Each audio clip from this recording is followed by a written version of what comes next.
এই দাঁড়াও, ওই যে হোটেল যাইরা, ওই যে আপনারা চাকরি তখন।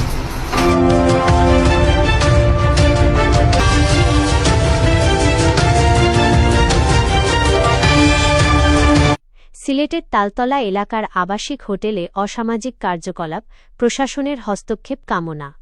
সিলেট নগরীর অন্যতম ব্যস্ত এলাকা তালতলার বিভিন্ন আবাসিক হোটেলকে কেন্দ্র করে গড়ে ওঠা অসামাজিক ও অনৈতিক কার্যকলাপ এখন চরম আকার ধারণ করেছে। দীর্ঘদিন ধরে চলা এসব কর্মকাণ্ডের ফলে অতিষ্ঠ হয়ে পড়েছেন স্থানীয় বাসিন্দা ও সাধারণ পথচারীরা। এলাকার সামাজিক পরিবেশ রক্ষা এবং যুব সমাজকে অবক্ষয় থেকে বাঁচাতে দ্রুত প্রশাসনের কঠোর হস্তক্ষেপ দাবি করছেন সচেতন মহল।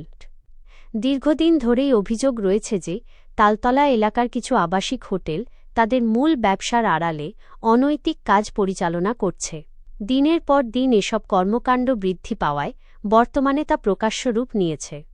সাধারণ মানুষের অভিযোগ, এসব হোটেলের সামনে সবসময় ভাসমান ও অসামাজিক কাজের সাথে জড়িত ব্যক্তিদের আনাগোনা থাকে, যা এই এলাকা দিয়ে যাতায়াতকারী পরিবার ও শিক্ষার্থীদের জন্য বিব্রতকর হয়ে দাঁড়িয়েছে। আবাসিক এলাকার আশেপাশে এ ধরনের কাজ চলায় পারিবারিক ও সামাজিক পরিবেশ মারাত্মকভাবে ক্ষতিগ্রস্ত হচ্ছে। স্থানীয় স্কুল কলেজগামী শিক্ষার্থীদের মাঝে এসব কর্মকাণ্ড নেতিবাচক প্রভাব ফেলছে। নিরাপত্তা ঝুঁকি, অসামাজিক কাজের সাথে পাল্লা দিয়ে এলাকায় মাদক ও ছিনতাইকারী চক্রের আনাগোনা বাড়ছে বলে স্থানীয়দের দাবি। এলাকার সাধারণ মানুষ ও ব্যবসায়ীরা জানিয়েছেন, মাঝেমধ্যে পুলিশের অভিযান চললেও কয়েকদিন পর পুনরায় একই চিত্র ফিরে আসে।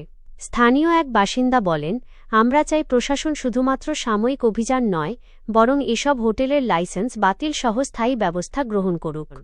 সিলেটের সচেতন নাগরিক সমাজ, মেট্রোপলিটন পুলিশ ও সংশ্লিষ্ট প্রশাসনের কাছে জোর দাবি জানিয়েছেন যেন ১. তালতলা এলাকার প্রতিটি আবাসিক হোটেলে নিয়মিত নজরদারি বাড়ানো হয়। ২. অসামাজিক কর্মকাণ্ডে জড়িত হোটেল মালিক ও দালালদের চিহ্নিত করে আইনের আওতায় আনা হয়। ৩. জনবসতিপূর্ণ এলাকায় হোটেলের আড়ালে অবৈধ ব্যবসা বন্ধে কঠোর আইনি পদক্ষেপ নেওয়া হয়। সিলেট পর্যটন নগরী হিসেবে পরিচিত হলেও তালতলার এই দৃশ্য নগরীর ভাবমূর্তিকে ক্ষুণ্ণ করছে। সাধারণ মানুষের প্রত্যাশা, জনস্বার্থে এবং সামাজিক পবিত্রতা রক্ষায় প্রশাসন দ্রুত কার্যকর ব্যবস্থা গ্রহণ করবে।